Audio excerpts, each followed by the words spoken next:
Hello, everyone, and welcome. We are so excited today. We get to talk to Mike Herman Jr., spotter for the number 17 team.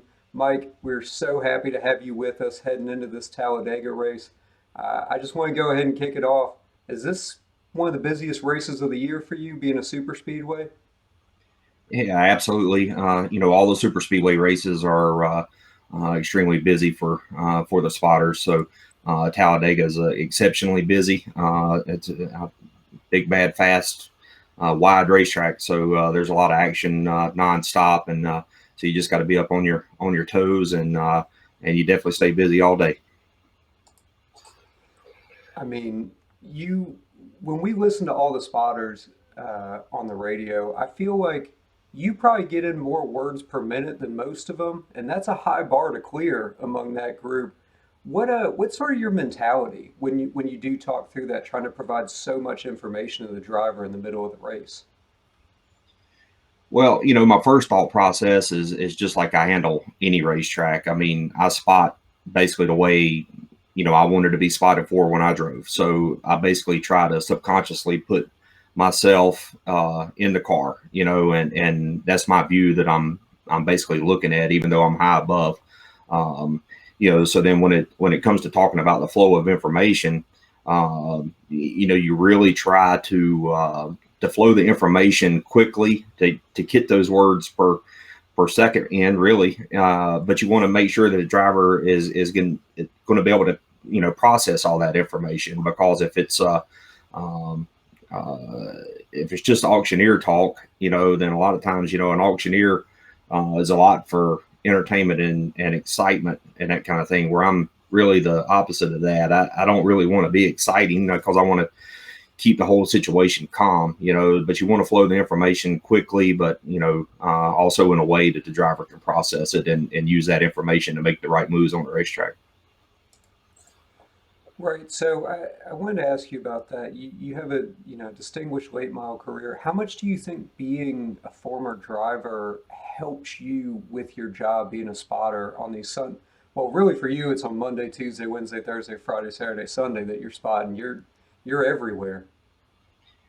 Yeah, and I still, continue to work across all classes in racing, whether it's Xfinity truck, ARCA, the modified super late models, late model stock. I still continue to work across all of those, which I think helps me, kind of hone your craft along the way. Um, but as far as my driving career goes, I feel like I use my experience as a driver all the time, every lap, but that's not to say that you have to be a former driver to be a good spotter. I mean, um, for example, my longtime spotter from my career spots in the Cup Series as well, and he's never driven a race car, and he's one of the best in the business.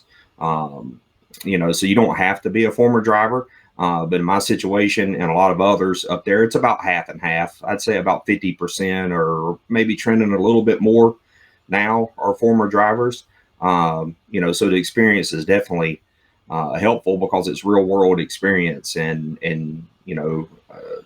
our example, Chris knows that I've been there, that, I understand, what he's seeing and feeling and going through. So it just adds a level, to the role that's a positive. So you've been with the 17 team for a number of years now. How was it transitioning to having Chris in the Cup Series last year when he came back over to Roush? I know you had worked with him in the Xfinity Series before, but how is it adjusting to a different driver or a different style?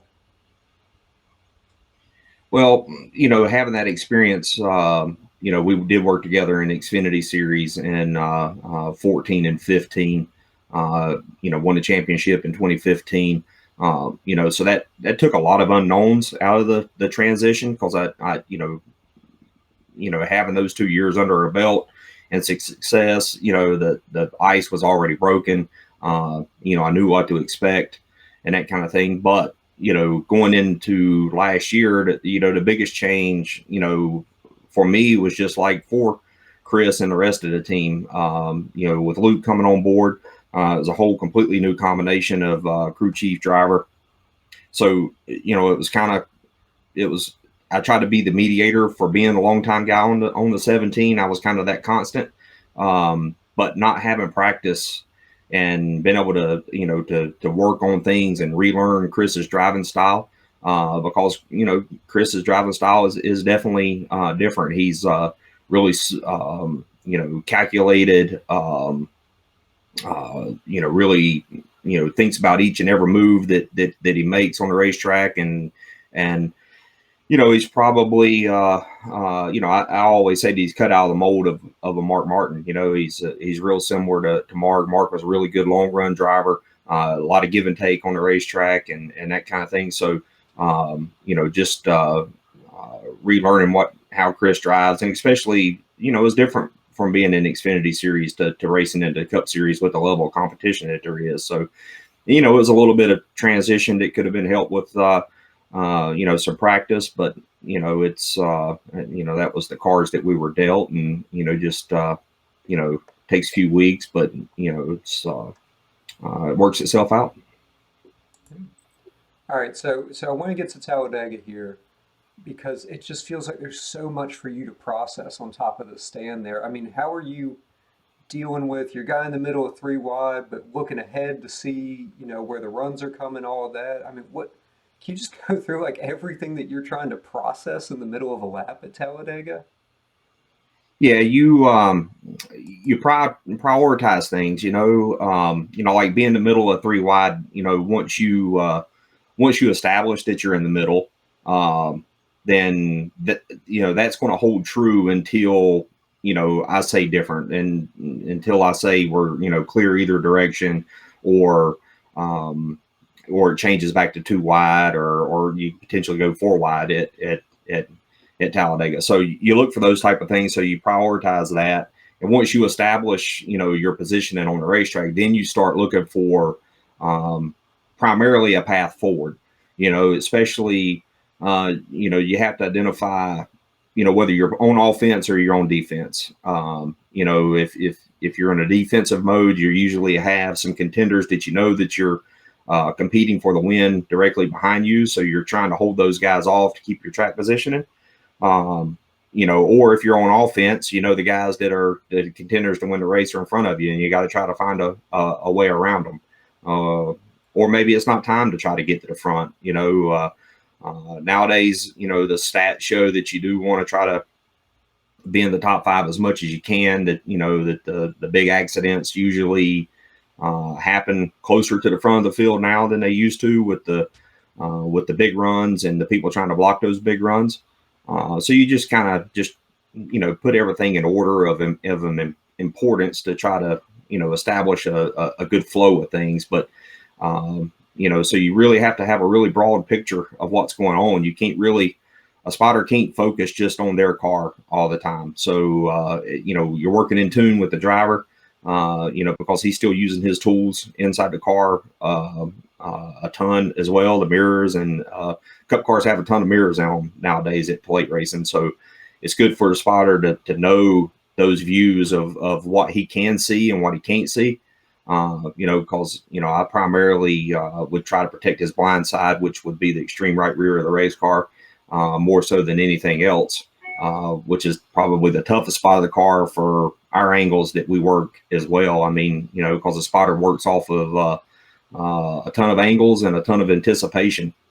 At the Cup level, you're having to anticipate this stuff, and that means you're trying to predict it before it happens, or see it happening just before it's too late to be able to either block a run or make a move forward. So it's a lot to keep up at one time, and you got to make sure you focus on the most important things. Awesome. So I got one more question for you. Prior to this Daytona 500, you'd had a really good streak of top tens at super speedway races with Chris. You've obviously picked up a win at Talladega before. What is your number one top key to success at getting to the front at a plate race like this? Well, it's a lot of things. I mean, first things first, just like any other racetrack, having a fast race car is very, very important. I mean, Once you have a fast race car at the racetrack, you can make moves that the other guys can't make. From there, it's basically all about positioning yourself all day long. Obviously in the era of stage racing, you have to, try to race for those stages and things too. But I'm always looking for that final lap. We won a stage recently. I think it was at Talladega, which is great. But at the end of the day, ultimately we want to win the race. So you're always looking towards positioning yourself along the way to be able to get there at the end. You don't have to get it all at one time. You don't have to lead every lap. So just being smooth and calculated with each and every move that you make, and try to minimize mistakes. Try not to miss no runs from behind. It's going to you can lose all your track position in a blink of an eye at Daytona and Talladega. So you can't never let your guard down. If you can throw the whole race away all in just a matter of a split second. So those are high stress moments, but if you make all the right moves and do what you're supposed to do, you can end up with a shot to win the race in the end. Awesome. Thank you so much, Mike. Really love getting your perspective here before this race at Talladega. All right. Well, I appreciate you having me on.